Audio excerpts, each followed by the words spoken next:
Hello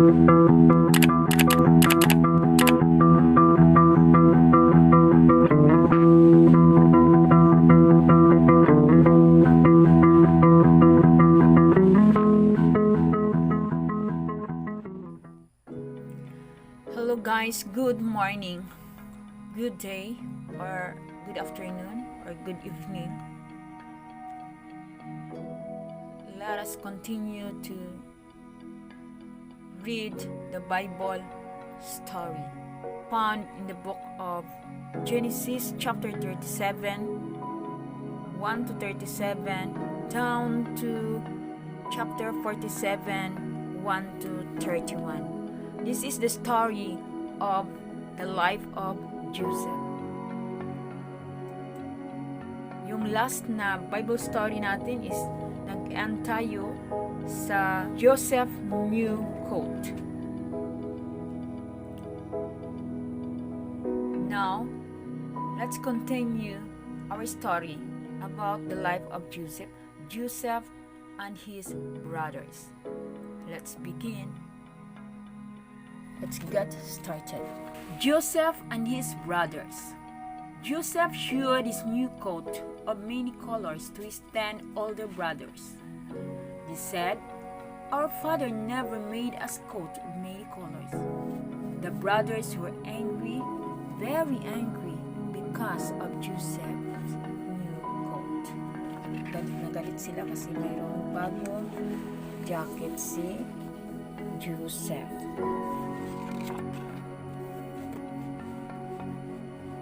One night, while Joseph lay sleeping, he dreamed a strange dream.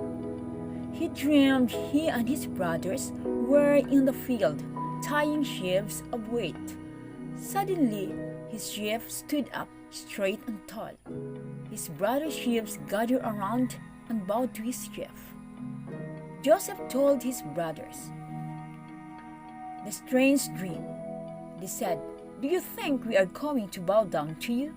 The brothers were angry, very angry, because of Joseph's strange dream.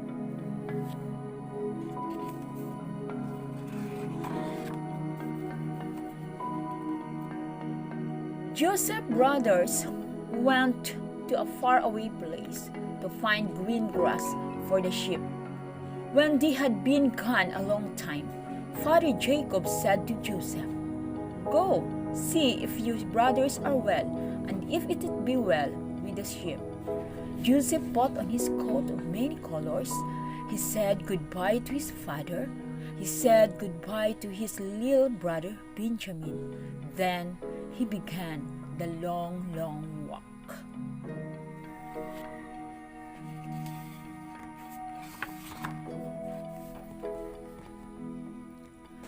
Joseph walked and walked and walked. At last, from the top of a hill, he saw his brothers and the sheep camped by the road that leads to Egypt. Joseph shouted to them. He waved to them. He was happy to see them. Masaya naman si Joseph na nakarating siya sa kanyang mga brothers.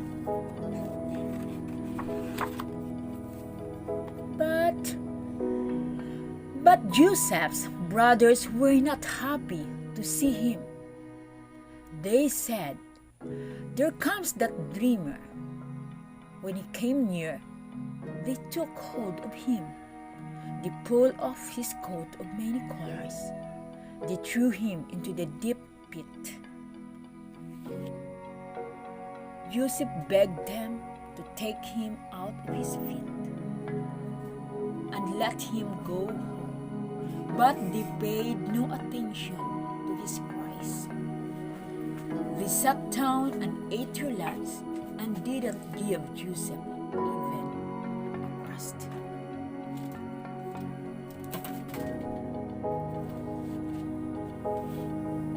Kawawa naman si Joseph, itinapon nila sa balon na walang tubig.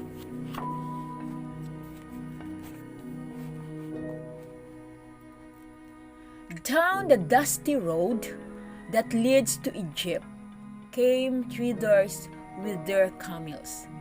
Said the brothers, "Let's sell Joseph to the traders." So they took Joseph up out of the pit and sold him for 20 pieces of silver. Bininta nila si Joseph ng 20 pieces of silver.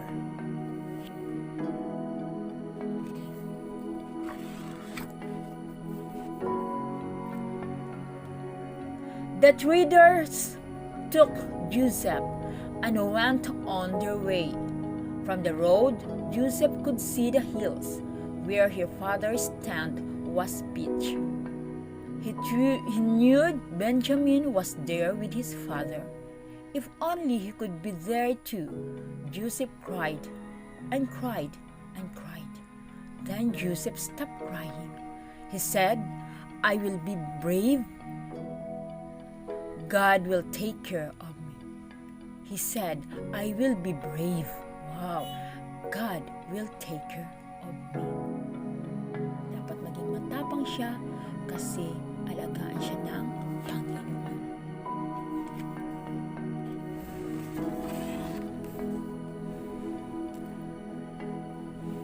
Binintam siya doon sa taga-Egypt. Down in Egypt, the traders sold Joseph to a man named Potiphar. Joseph had to work hard.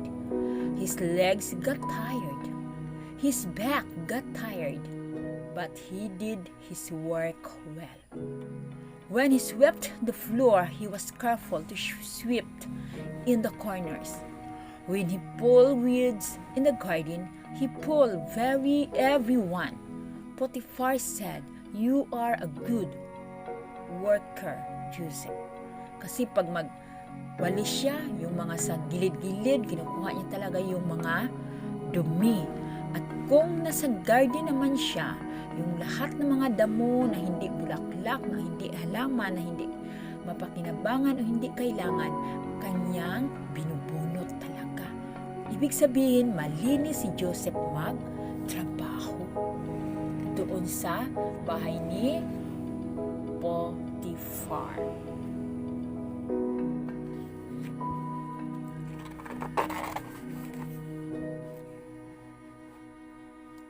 Joseph learned to talk like the people of Egypt. He wore clothes like the people of Egypt. He cut his hair like the people of Egypt. But there was one thing he would never do like the people of Egypt. The people of Egypt prayed to an idol, or to a cat, and sometimes even to a frog. But Joseph prayed always to the God of heaven, as Jacob, his father, had taught him.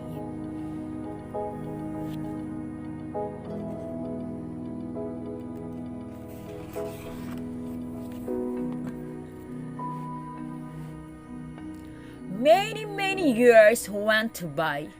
Joseph grew to be a very wise man.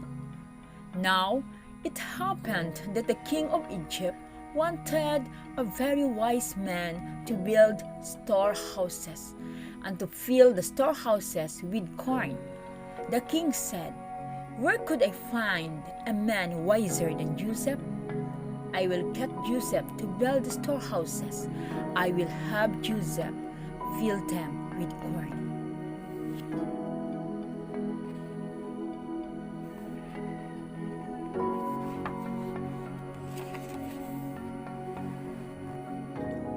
So the king made Joseph ruler of Egypt next to himself. He said to the people of Egypt, "Whatever Joseph says, you must do." Joseph rode in a shining chariot. He drove a team of prancing horses. Joseph built the storehouses for the king. He filled the storehouses with corn.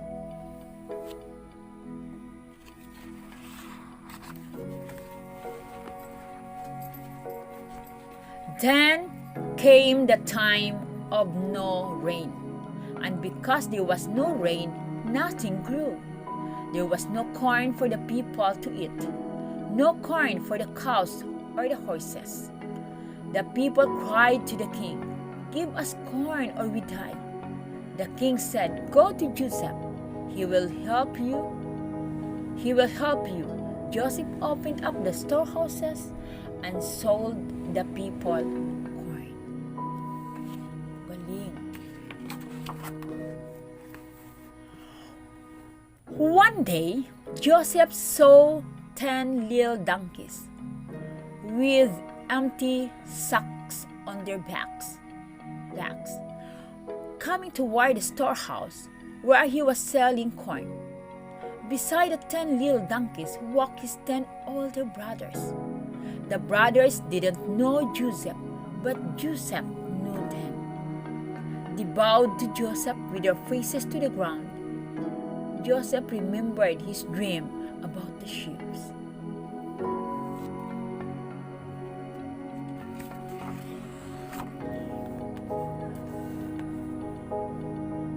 Joseph talked his brothers, but he didn't tell them who he was, not yet. "Is your father well?" asked Joseph. "Do you have another brother?" "Our father is well," they said. "We have a younger brother at home." "When you come again to buy corn," said Joseph, "bring your younger brother with you." Joseph filled their empty sack with corn, and the 10 little donkeys went home.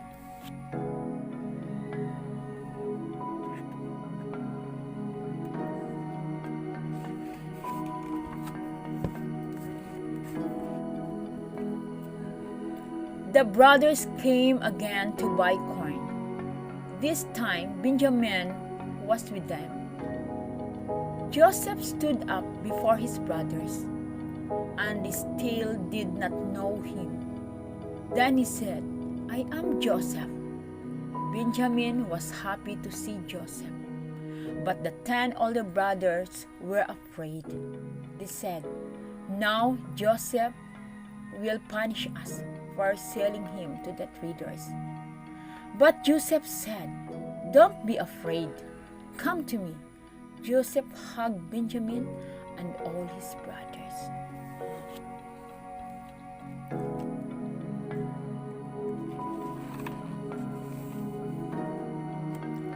Joseph's brothers were now good, kind men. They were sorry for what they had done. Joseph gave each of them a new coat.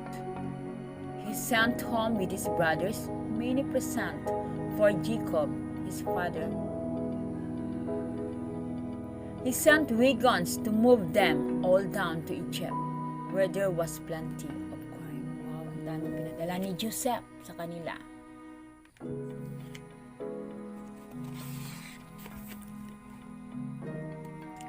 Joseph watched the road, and one day he saw the wagons he had sent, and the 10 little donkeys, and his brothers with his father's sheep, all coming down the road to Egypt.